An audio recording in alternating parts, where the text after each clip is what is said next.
Dans la rencontre de Jésus avec le lépreux, nous pouvons observer un mouvement très frappant.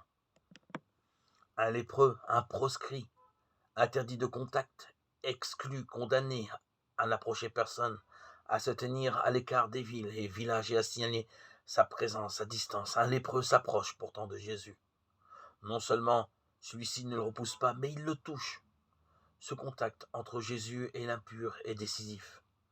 Et presque aussitôt, parce que le lépreux se met à divulguer l'histoire, Jésus doit endosser, lui, la situation du lépreux qu'il a guéri, comme une impureté qu'il aurait contractée à ce contact.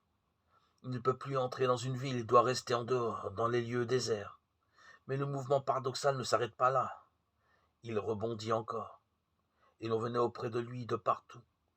Cette poursuite du mouvement d'attraction de Jésus et sa généralisation montrent que l'impureté ne s'est nullement transférée sur lui.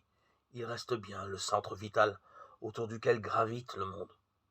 Jésus, quand il s'écarte du monde, voit le monde venir à lui de plus en plus, comme magnétiquement.